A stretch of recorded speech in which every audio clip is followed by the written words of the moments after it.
All right. What are you drinking there, man? What do you got, Aaron? I got a Nixie, some sparkling water. Yeah. Do you Yeah. drink you coffee guy? Oh, dude, I'm a big coffee guy. Like too much coffee. Do you measure your caffeine or measure your cups in a day? You know, I'll count how many cups of coffee I had, but I won't measure out like how much caffeine I'm actually intaking, Yeah, you yeah. know? I have no clue. I don't have no clue, but sometimes I'm like, my stomach kind of hurts. Like I probably had a little bit too much, and sometimes I'm like not even paying attention. I'm just drinking, like um, Yeah, for sure. like oh crap, I had too much today. But I try to cut off by like 10 a.m. or 11 on my not as good days, but I'm done by 10. So Oh, I have nice. it That's a digest through my system and I get it all out. Okay, so talk to me, man. You do some cool stuff. You do the kettlebell stuff. You do like athletic movement.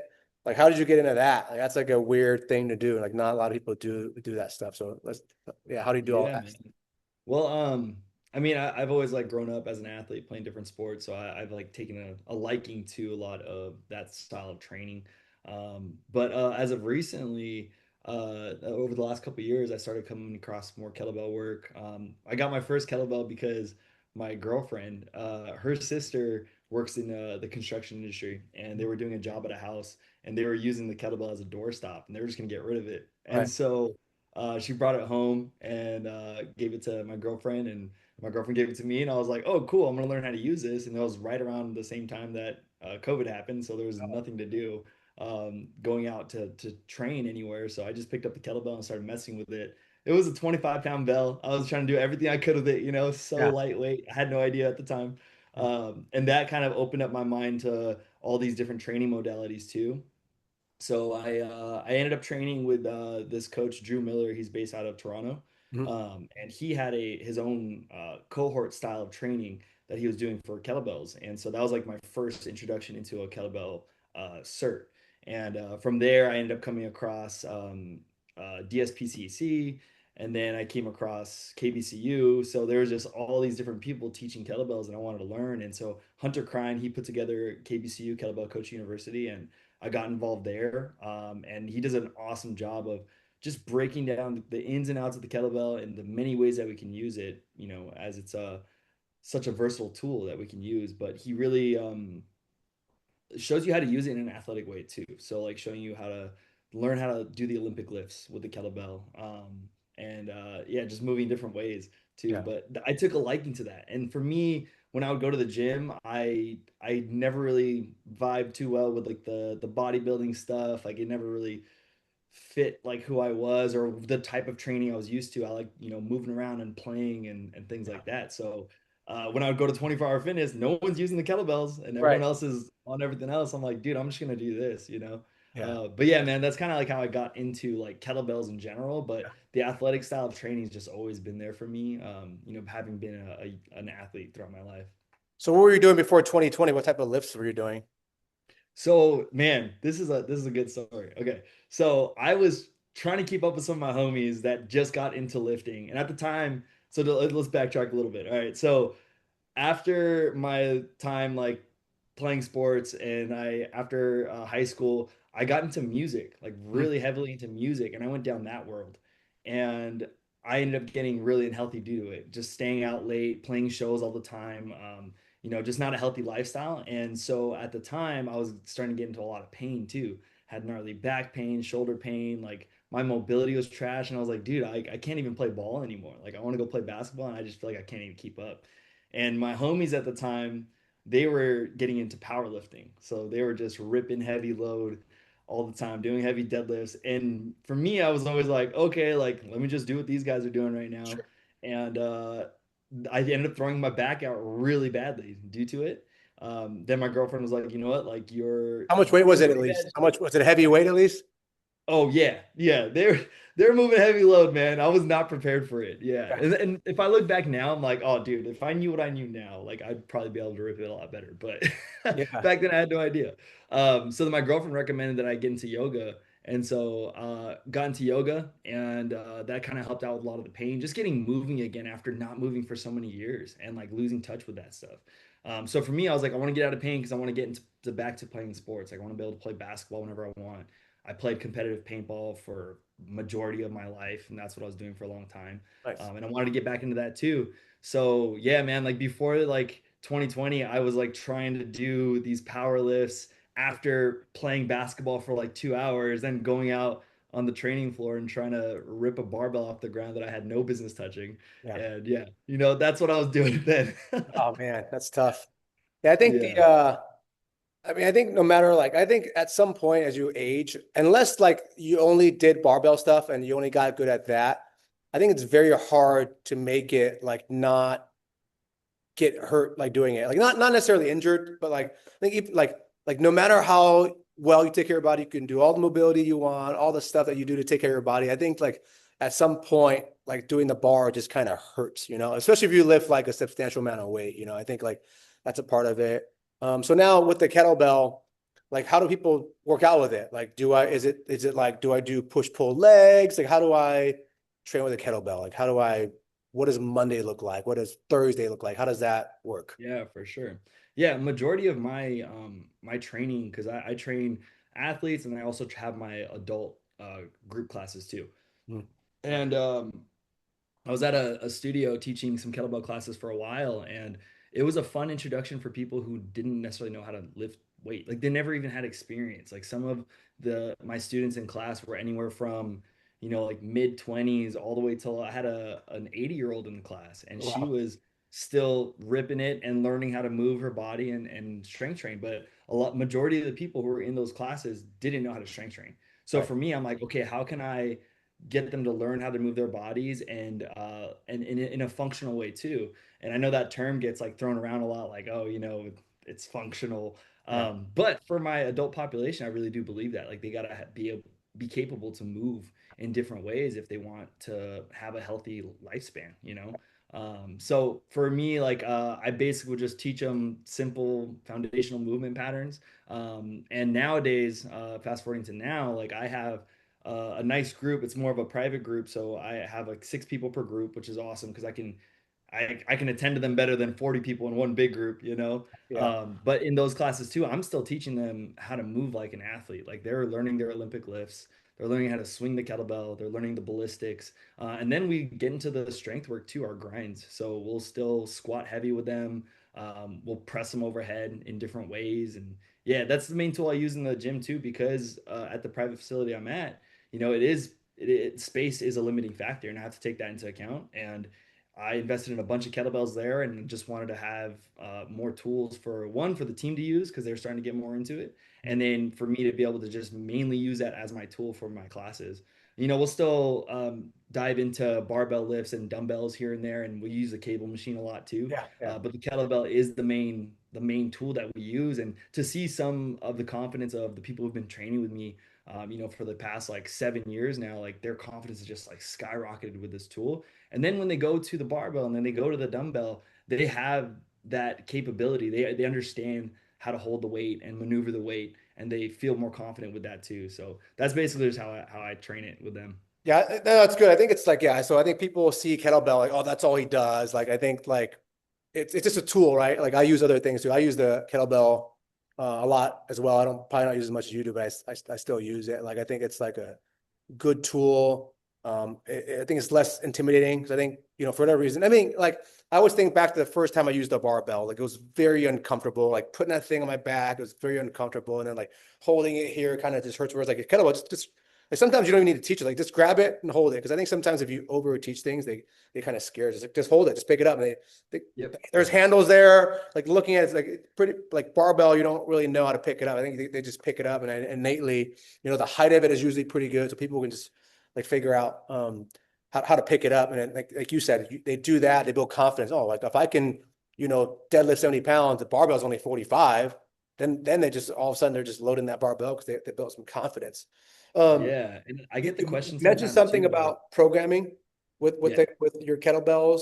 Um, Now, how do you do it? Like you said, like space is a limited factor, right? Do you have like this program, I'm doing it no matter what, or do you have it and like, all right, crap, I got to modify now because so and so has more space. Like, Are you married to these Yeah. things? Like, how do you adjust, on the fly? Oh yeah, I'm always open to changing my whole game plan if I have to. I'll have audibles in the back pocket ready to go because Yeah, you never know in the space. Like, the kettlebells can be taken up, or if I had box jumps planned in the program and the boxes aren't available anymore, like, okay, well, we're gonna do a banded broad jump instead. We're gonna do something right. else that I can still get a similar stimulus. Yeah, So I just always like try to like modify as much as I can if I need to. And I have some clients who join me in my groups and they've never lifted a kettlebell either, and they're so used to the dumbbell that I'm like, yo, like just grab the dumbbell.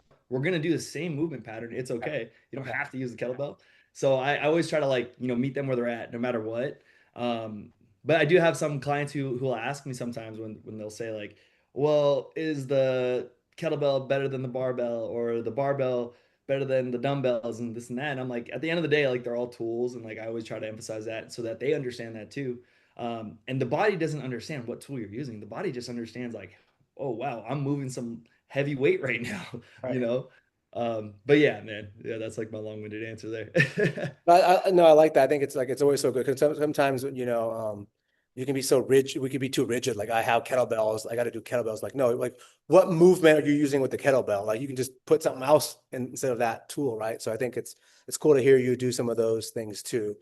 You mentioned that like you're athletic. Like how much do you feel like the kettlebell can make you a better athlete in some ways versus like the barbell? Like what are some things you've seen there or felt there for yourself?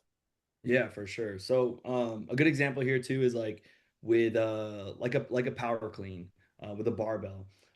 Sometimes for me, I've noticed with my athletes as they're not used to expressing a fast, aggressive hip extension a Right. lot of the times. So they're not getting the force transfer needed to the barbell, and they're so worried so much about how they're holding the barbell and things like that that I'm like, yo, get low into a vertical pulling position, jump up, catch the kettlebell. And now they're learning how to move their hips ballistically. And that's even one thing I love simply about the kettlebell swing. Like that's usually the first move I'll teach my athletes after they understand the foundational moves. Then I'll introduce the kettlebell swing just so that I can get some hip drive from them and get them to learn how to move more ballistically and have some violent movement to express some force. Yeah. Otherwise, like I tend to see just the slow drive a lot of Oh, times, yeah. or Oh, yeah. yeah, or they're so worried about what's going on up here that their lower body is losing it too. So I always try to build it from the ground up, and I think that's one of the beautiful things about like the kettlebell swing is it teaches people how to be stable through the feet Right. as the load is traveling forward and back. So yeah, man. So actually, I remember something too. You did the animal stuff, animal flow stuff, right? Yeah, yeah. Do you So like combo those together? Do you find like one kettlebell move, one animal flow move? Like, how do you kind of program all those things together?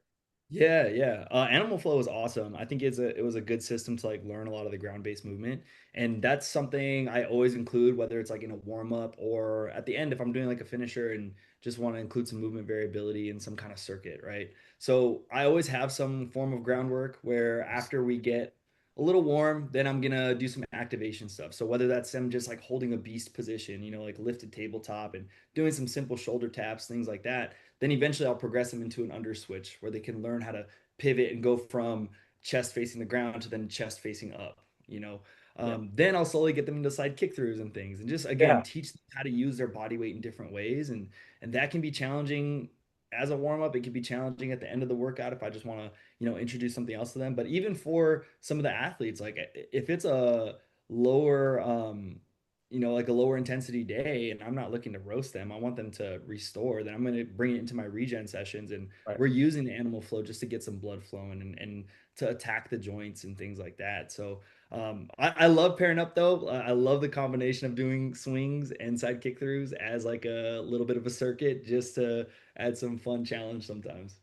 Yeah, Yeah. that's like yeah, I like that too. Like it's like I like doing like a structural exercise or like something like sagittal up and down, forward and back, and then with something outside of that too, right? I think that's good too. Like yeah, like how you do it. You do like a standing exercise, so it could be it could be anything, right? Anything we do, anything. It could be it doesn't have to Yep. be a kettlebell, it could be barbell, right? I can do a deadlift and then some animal flow. I think it's so good to like learn that skill. I think that's cool stuff too. I think it's becoming like maybe a couple of years ago it was like weird that we're doing having adults crawl on the floor, right? Now it seems more normal, right? You see like I think Wemby does it. I think some Yeah. NBA, NFL guys do it. So I think like having people see that it's more accepted now, right?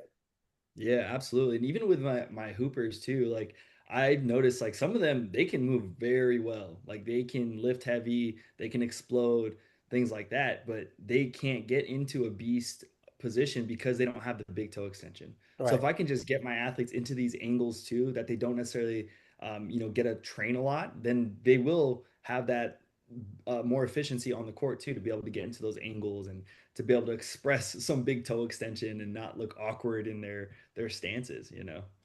I think part of it just for those guys is probably just getting them out of their shoes too, like just anything out of their shoes Exactly. for them and people, right? I think like we're so like shoe bound at times, right? I think like now do you like train the foot stuff, toe stuff like independently as well too?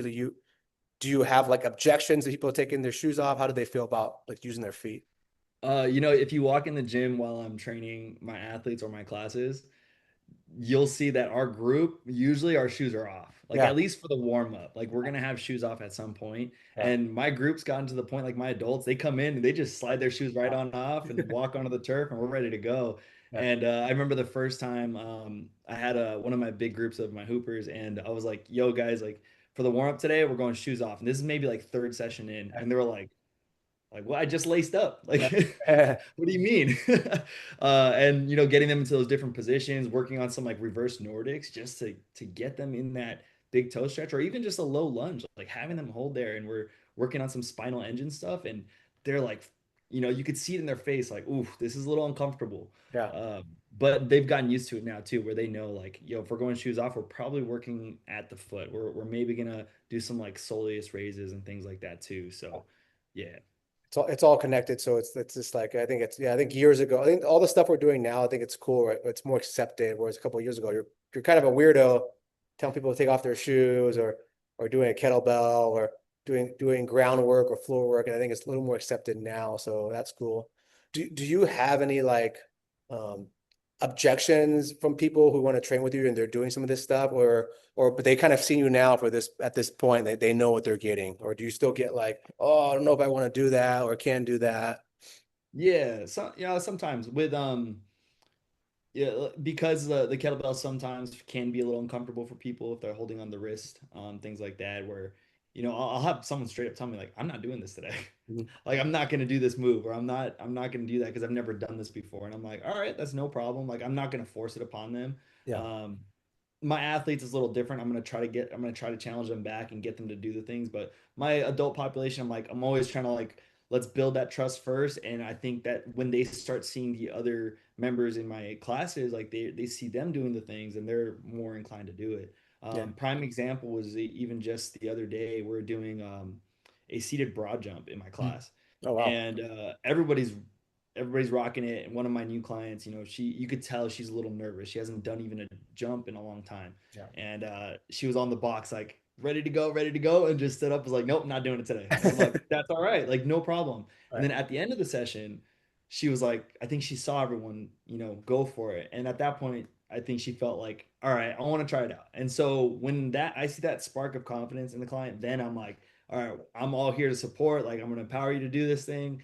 Otherwise, I'm not really going to force anything upon someone. I'll always try to meet them where they're at. But if I can, see that they do have the capability, then there are times too where I'll really encourage them, like give it a shot. Like even if it's a 6-inch box, like Right. just Right. jump up on that little box. That's a start.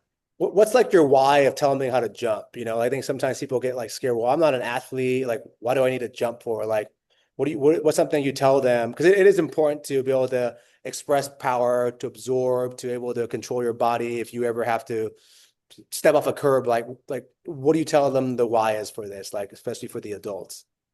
Yeah.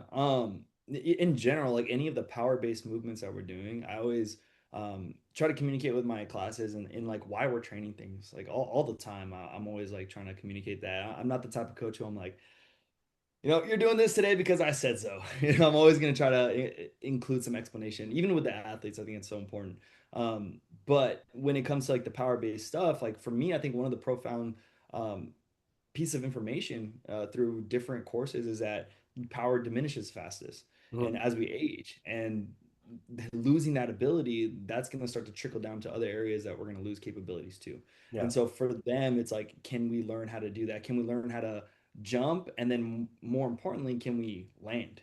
Can we Yeah. catch our landing? Can we find some stability? And that it hypes gets me really hyped to like see my older population, my Yeah. 50, 60-year olds do this stuff still and doing pogos and things like that. Yeah. And that's to me, I'm like, okay, I'm helping them with their health long term in that Yeah. way. Yeah. I think it's always cool to do like, I think it just like, I'm biased towards it, right? But I think it just feels good to be athletic. Like, I think it's youthful, right? I think like what I've seen Yeah. where people seem like they age not as well, it's when they lose their legs. Whether that's like a strength thing, whether that's a mobility thing, whether that's like a power or speed thing. Like if they lose whatever that means to them in their lower body, I feel like that's what like when that decline comes, right? So like if you're able to keep their our legs is what carries us around, right? So if my Yeah. legs are youthful, whatever that means to that person, I think they seem to be a little bit more youthful, right? So Yeah, that's such a good point about youthful because like even that thought of like play right, as an adult, like that a lot of these people are just working all day and then, like having the other responsibilities of life, whether that's being a parent or, anything else that they have going on. But when do they get to actually play? So if they're training with me, I'm gonna try to make it as fun as possible too for right, my right. adult clients, you Yeah, know? I think it's like yeah, I think fun is a good thing, a good variable to program for. Like it's like people Yeah. get so like, oh no, like training should be a grind and they got to work hard to earn muscle. I'm like, yeah, there's some of that, but I don't think like that's necessarily like all you get in order to grow muscle is really it's actually really simple. As long as you just got to do something to make it work hard and it'll eventually it's like it's having a cut. If you make a bigger cut, it'll probably come back better. But you can do a little cuts. You might have to do a big cut for it to grow back, like your skin to grow back. Just when we do kettlebell stuff, it's like little cuts over and over, and eventually that's going to come back a little bit tougher. It's the same thing. Like I think it's so important. I think it's so important to have fun. I don't know, people are just out of like if you have fun doing something, you'll want to do it again. If going to a gym is always a drag, I'm never gonna come back. And then like for people like us, this is how we make money. So it's like, yeah, I think you should make it fun. I think it's so important. I think people lose that, right? And fun, but you got to realize what fun is, right? Sometimes fun for people is a grind. Fun Yeah. is jumping around. And sometimes fun isn't any of those things too. So like as a coach, you got to be able to figure out what fun is. Like, what are some things you do to make things like fun for your athletes, whether that's one-on-one or a group or old people or young people? Like, Yeah. what are some things does Aaron do for fun? Yeah, I love gamifying the experience Yeah. for my athletes. So after our warm up, especially before we go into our speed session, I'll include a game where it's like tag or we're doing a relay race or we're in quadruped and someone has a yoga block on their back and they got to knock it off. Like just having that fun competition gets people lit up. But then at the same time too, like um, where I know some of my athletes are more driven for a specific outcome or like result, doing like timed intervals of something where they have to get a task done in a certain amount of time. I wish I had a little bit more tools like some of these velocity trackers and things at the Yeah. gym or force plates and stuff like that, but we don't, Yeah. unfortunately, and that's all right. I'm gonna try to still get some kind of measurement some way. But yeah, I love just gamifying the experience for the kids, and it sometimes I get better effort Yeah. in general from them, and I'll do the same thing for the adults too, where we're gamifying too. I'll run similar games with my athletes with my adults as well, and Yeah. yeah, that I find a lot of good feedback from that stuff. Yeah, I think it's Yeah. good. Like I use the Blaze Pods. So if you're familiar with those, it's those Oh yeah, lights. those are There's awesome. red and there's blue, and like I do with my adults. Like the kids, they run a little more. We might be at a bench where we're just kind of sitting down tapping them. So I think like anytime you can make the training fun, even like I think sometimes you get like people that hesitate a little bit. They're like, oh, I don't know. But then once they start Yeah. doing something that makes them feel like a kid again, they do it. Even like the teenagers, like we all want to feel like that, that just be like the door's open. No one cares how stupid you look. It's about fun, man. Like it's like life short, trading session short. Like go have fun. You want to enjoy this experience, right? And Oh yeah, absolutely. I think for us, like maybe for you, especially more than me, I don't train anybody at night. You train some night people. Like, what do you do to keep yourself kind of on? Because it's hard to be on. Like, that's their only session they see you, right? But that might be Yeah. fifth, sixth, seventh, eighth, ninth session, and it's at 6 p.m., 7 p.m. Like, they just got off work, they had a crappy day maybe, or they had to drive back home, they're tired. Like, how do you like turn that on to make sure they have a good experience? What are some things you do?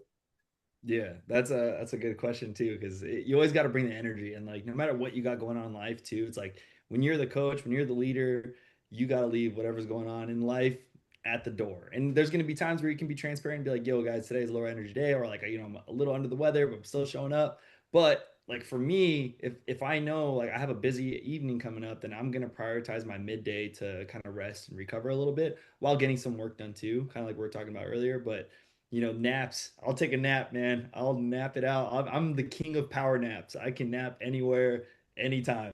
So Good. I'll take a solid 20-minute nap and I'm good to go after that. Yeah, man.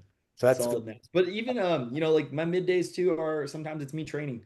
So like if I didn't train, sometimes I feel lower energy. I don't feel Yes. as good in my body. I feel a little stiff, a little tight. But if I trained after my morning clients and hit my session, then come home, get some work done, and then I have a nice couple-hour gap where I can kind of like chill out a little bit too. And whether that's like me stretching or I'm a big music head, so I'll just like post up and listen to music while I'm researching things, and that's fun for me. It fills up my cup. Yeah. But yeah, a lot of those midday breaks are where I rejuvenate. Yeah. Yeah. So I know you said earlier you get a lot of stuff done during your like midday breaks. Like, what holds you accountable to that? Like, what makes you so dialed in your routine, and kind of what makes you want to keep learning a lot? Like, you seem like you know a lot. Like, why keep doing it? What drives you to do all Yeah. those cool things? Well, like for me, it's like a lot of growth. I'm such like a personal growth type of mindset person. To the point where sometimes I'm like, okay, maybe chill out on the personal growth stuff. Like we I don't need it so much. got another feeling. Yeah. But also like I think something that's been important for me this year is learning the things and then taking time to apply it too. So there's been times where I was in three different courses at one time and one gets neglected and I put it off for so long. And so now I'm really trying to be very intentional about, consuming the content of education that I'm working on. And right now that's team speed and learning what I can from that and then going and applying it right away. And what helps too is like I have a coach myself. So Joshua Clay, he programs for me. That guy's a genius as well. So it takes out that thought of having to program for myself or like what am I going to do in the gym today. But another aspect of it too is like aside from like the being able to really digest the information and then put it to use is also like the growth of my business. Like if I'm not doing the small actions daily to grow my business, then what am I really like building towards? And that's been very important for me like over the last couple of years is where is my direction, what do I want out of this career. I'm deeply passionate about it and to the point where it's like a lot of us coaches say like we'll do it for free, right? All And right. like that's how we know that we're so in love with what we do, but at the same time we got to be realistic and like this is a business. And I think that a lot of our industry isn't taught about the business side of things, and it's almost like there's these different courses that have business kind of weaved into it a little bit, but not a whole lot. So for me, I really try to take my time to set up my systems in general. So like Monday through Friday, I have like different areas that I'm focusing on for that day. So typically like my Monday, Wednesdays, I'm checking in on programming for my groups, for my athletes, for my online clients. And then Tuesdays and Thursdays, those days I'm more so in creative mode where I'm kind of creating some content or I'm recording videos for my online programming and things like that. But yeah, like I think it takes a lot of effort and focus to balance out the coach side, the business side, the marketing side, and the financial side too.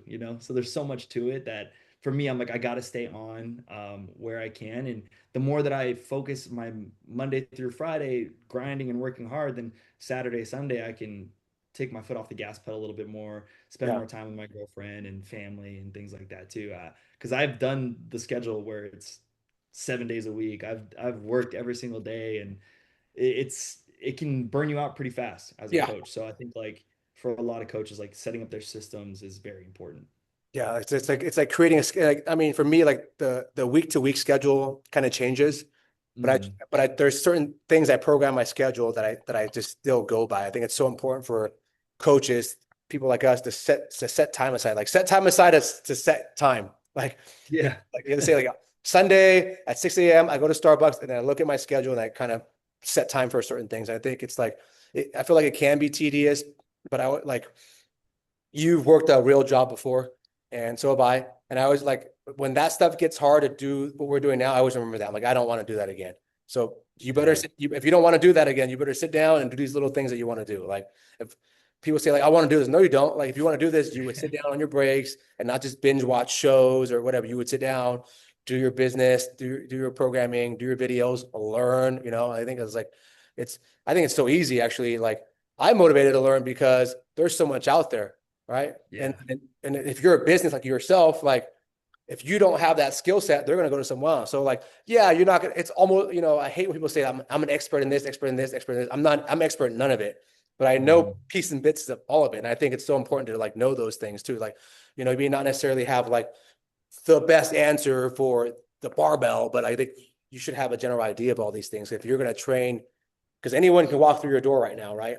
If you didn't have the skill set, like people say like, oh, I want to train athletes. I'm like, cool. Like, what are you doing to equip yourself? Because let's say 40 athletes walk in, you're not equipped, you can't train them anyway. So what's the whole point? So it's like important to read about that things that may or may not may come up. Like if so for you, I always see you learning. Like we've ran into each other a couple of times at different workshops, and now we're connected through people we know. We've met and trained in person. Like that kind of that's what motivates me to keep learning. Like for me, I have a list of courses I want to see next school year already, right? And then like after Yeah. that, I start planning ahead on what I want to see. And then like for us, it's like it's all of it, right? When we go to continuing education, it's like, oh, cool, I get to eat this food, I get to drink this beer or whatever, right? That's just what it is for me. Okay, so you do all these things, you're super regimented. What does Aaron do to make him human? Like, do you eat junk food? Are you a foodie? Do you smash beers? Like, what does Aaron do? Yeah, bro, I'm a big foodie, but like my big thing is breakfast burritos. Like Oh, really? specifically breakfast burritos. That's my shit. Yeah, Yeah, man. I'm big on food in general, and I'm blessed that I have a girlfriend who's an amazing cook. yeah, Um, because I'm not a very good cook. I'm good with breakfast and that's all I got. yeah. But yeah, man, I feel like when it comes to like that side of things. She keeps me more grounded on the health. Mhm. And I'm more of like the, hey, you know what? Like I'm gonna go and enjoy this ice cream. I'm gonna enjoy this breakfast burrito. In moderation, always in moderation. Um, I found that, because I do enjoy a nice cold beer sometimes, and Yeah. especially like having a background in paintball, I feel like because it's such like an action sport, like once the day's over, the guys are crushing beers. Um, and it's a good time. But for me, like I just notice like how shitty I feel like every time. And so if I drink, like I'm gonna have like one or two nowadays because it Yeah. can be easy to overconsume, especially having done that as a DJ back in my past and playing shows all the time. So for me, my let's say human outlet, my fun outlet, where I'm not really worrying too much about things is the food. Like I love food. I love different drinks too, so that's why I'm drinking like sparkling water. Like I love stuff like that, carbonation. Yeah. I would say my thing lately though that I've been loving, uh, my clients, if you're hearing this, you didn't hear it. But gummy worms. I love gummy Oh, worms, yeah. dude. Like gummy worms are fire, sour candy's fire. And yeah, that's like my stuff that makes me human, I guess. Well, I think it's funny sometimes like sometimes we like when you first start, right? I don't know if this happened to you, but like when I first started, it was like you're supposed to be like the expert professional. I'm like none of that. Like that makes me the worst because like I'm looking at it as I'm this creature who isn't even relatable. And I'm like, no, I do all these things. My client my clients do, right? But it's also like you said in moderation. Like I drink beer. Like I'm not like I don't. So I understand what it's like. I actually do understand what it's like to want to eat these foods and do these things. But I just tell them, yeah, Yeah. I do the things you do, but I also do this other part that I'm going to help you with, right? Like, and that's like planning ahead, right? Like, I'm not saying it's the most healthy or the most optimal, but like if you know you're drinking 4, 5, 6 beers later, maybe like not carb so much earlier, just eat your protein and then drink your carbs later. Like, oh, that makes sense. Like it's nothing crazy, but these are the things that like I don't think people realize with coaching, that's what coaching is. Not necessarily like you're teaching them kettlebell or animal flow. It's like you're kind of helping them strategize on how to achieve their goals or how like and sometimes they just learn by how you do it. Like, oh, well, Aaron drinks beer, but he only drinks two, like we can tell them all we want, but I think you actually like show them on how we become bad. I think it's more relatable and it's actually like real advice.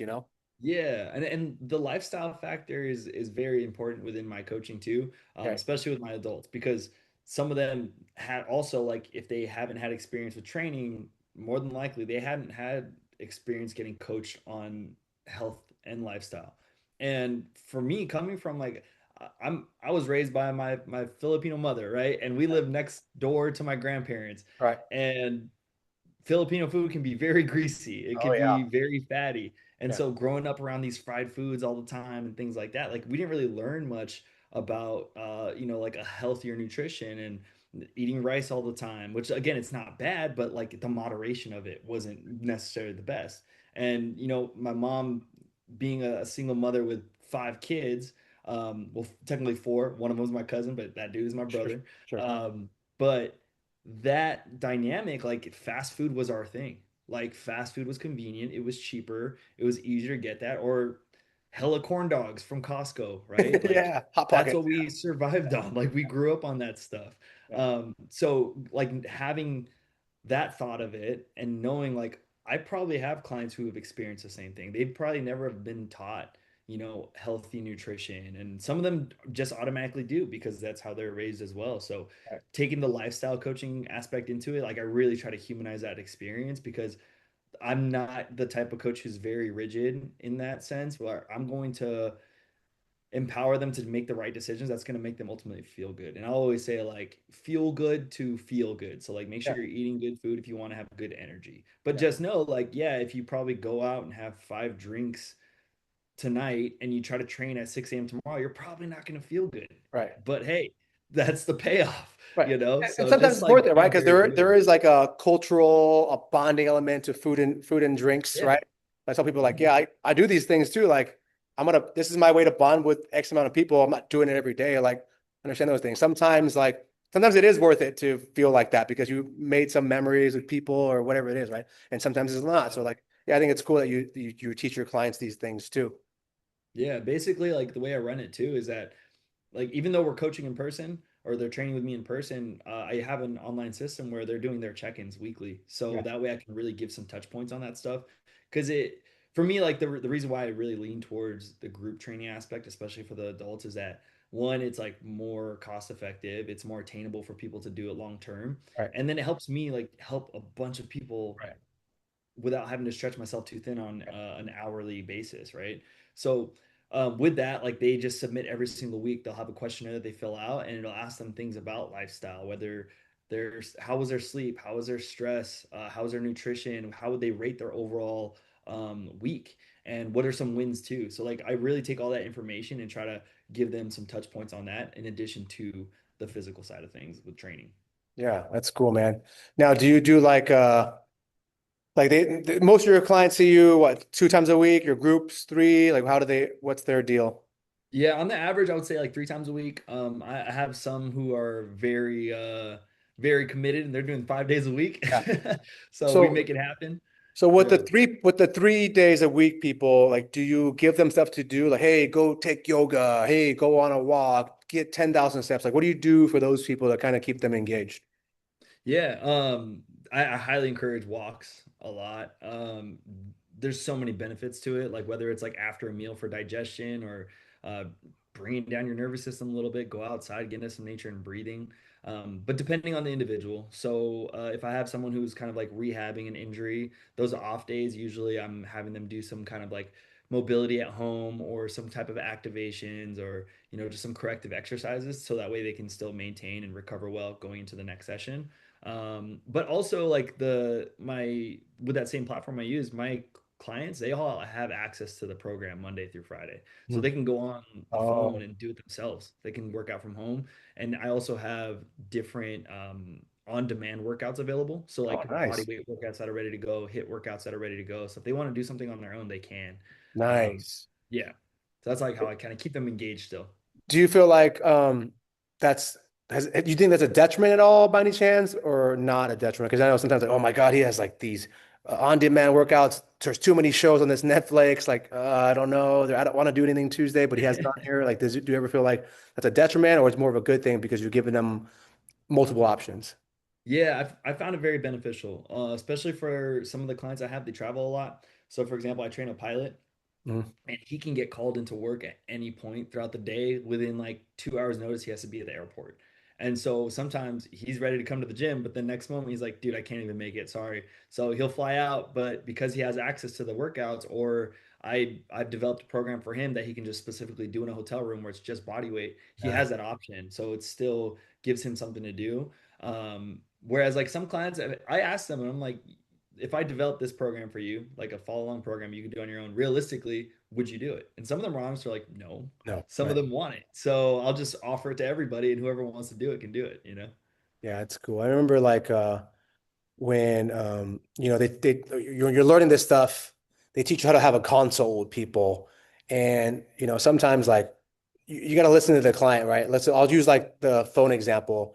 If I went to buy an iPhone, I just want the phone, man. Like I'm telling you what the phone, but then you're like, hey, if you add a line, you can add a line, you can add two lines, you add direct TV, you can get these headphones. It comes to a point where like, oh crap, I don't want the phone anymore. Like I'm just so overwhelmed because I just wanted the phone and you were just Yeah. trying to do all this stuff for me. And I think like I remember those things and I tell people that same thing too. Like, which client are you? Do you just want the workout? Then let's do that. Because sometimes you're like, oh, I want to help them.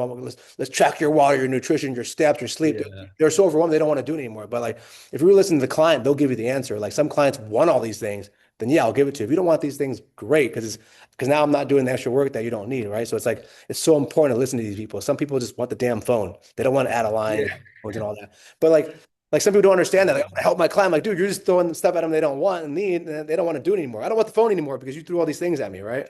Exactly. Yeah. So even with those check-ins, like if they don't do it, I'm like, okay, they just didn't want to do it. And that's fine. So whoever does do it, I'm like, they're gonna get the touch point because they want to. Right. And then same thing too, if they want to book one-on-one calls with me, there's like a time slot that they can do it. Right. And if they want to book, they'll book. If not, like that's okay. Yeah. So That's yeah. cool. And then so your workouts right now, is it based on just like the time that you have? Like, oh crap, I have 11 a.m. today, or do you still like book an hour for yourself no matter what? Like, how do you take care of yourself? Oh yeah, I gotta put it into the schedule. If I don't, it can easily not get done, Yeah. or I'll make excuses, like anyone else does. So like for me, it's like very important that if it's in my schedule, like I'm gonna do it. Yeah. Especially with like how to the T with my schedule I try to be. Yeah. Um, yeah, so like for me, it's very important. Like as soon as my morning clients are done, like while I still have energy, because I know by 2 p.m. I'm gonna start to crash a little bit. Right. So if I still have that energy right then and there, I'm gonna knock it out. And I'll do my best to keep it to an hour sometimes too. Sometimes it'll drag Yeah. out to an hour and a half, but it is what it is. I'm weird. I do like 30-minute workouts that are short, Nice. to get to the point, or like hour and a half. Like for me, hour is like a weird time for me personally. Like because 30 minutes I can Yeah. just get through four things or whatever I want and then I'm done. Right. Hours like it's not enough to do everything else I want to do. So it's in between for me. I just like those are like my times for me, personally. Yeah. I like to like work out. Now, do you ever like hop in sessions with your clients? Like I don't do that as much anymore, but I like to do that sometimes. Or like they see you work and now like, well, now like I really got to work, right?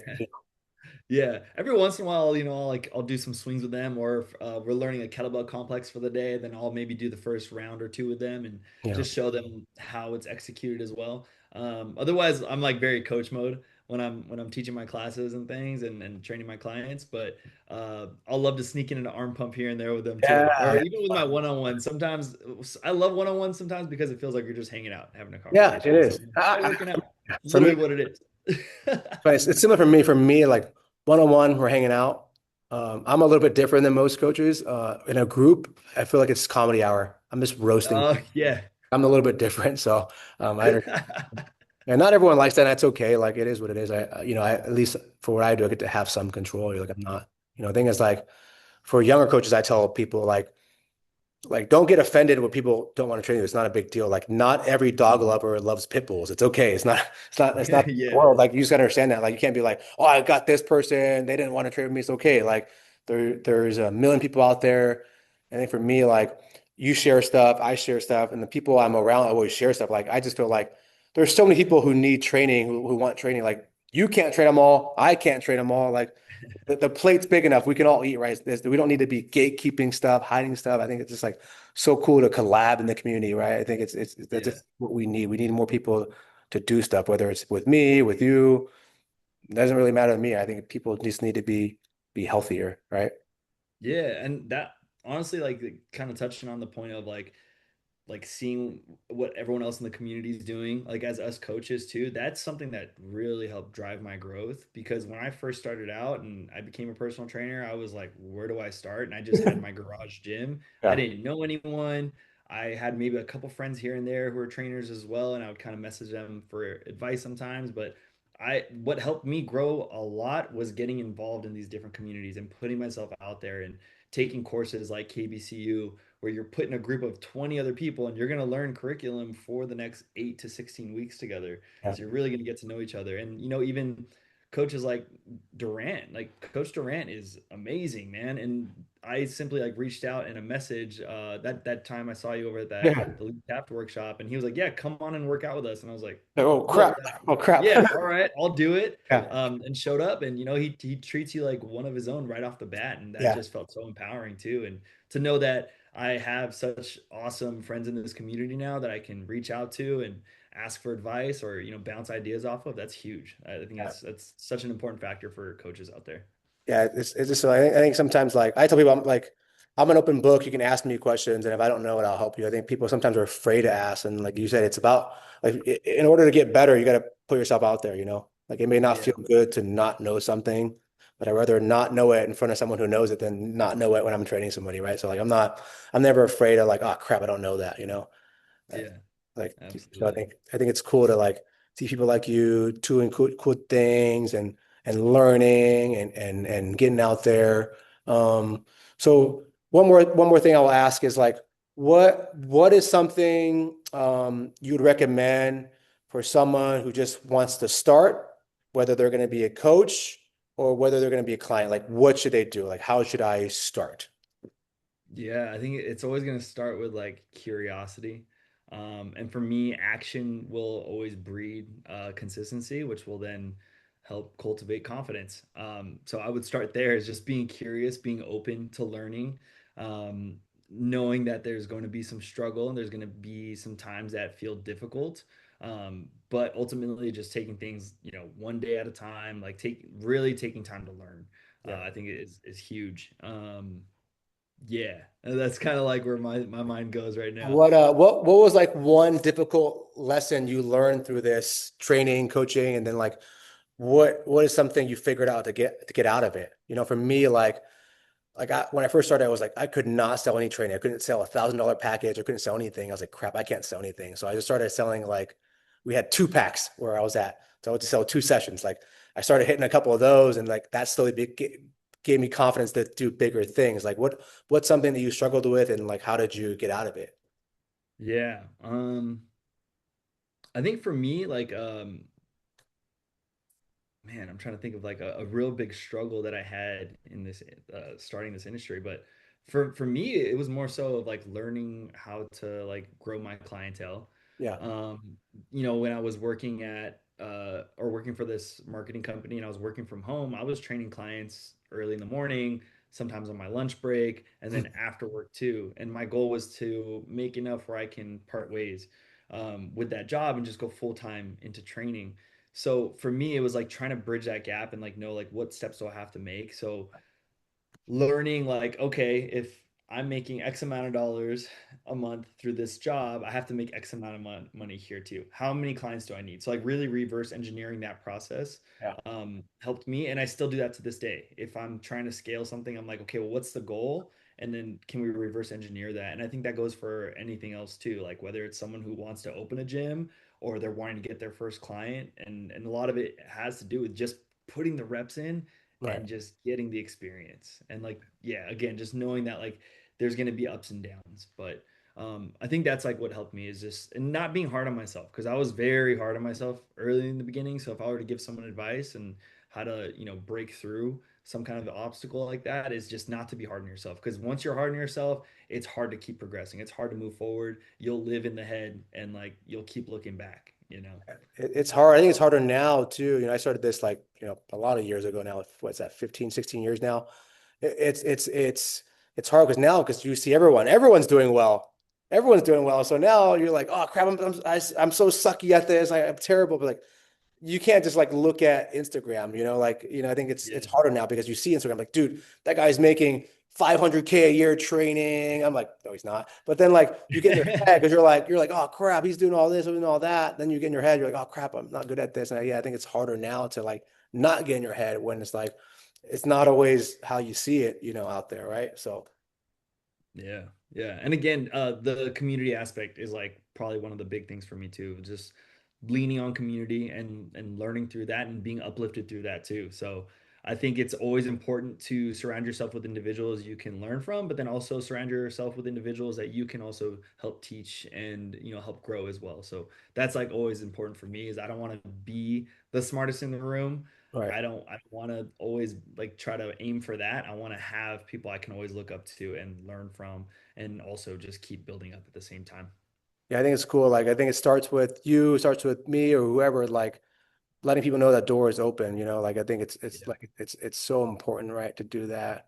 But anyways, man, thanks for your time, man. So if you want to share this video, tell them to like and subscribe so I can grow this thing. It'll be fun. Hell yeah. Like and subscribe, y'all. Yeah, we'll have to get together do some kettlebell stuff, whether I come here or I'm looking to do some workshops this summer. So if we can figure out, we'll talk later, but yeah, figure out how to have a workshop here, a workshop over there, whatever it is to kind of build a Absolutely. community and just get people involved in movement.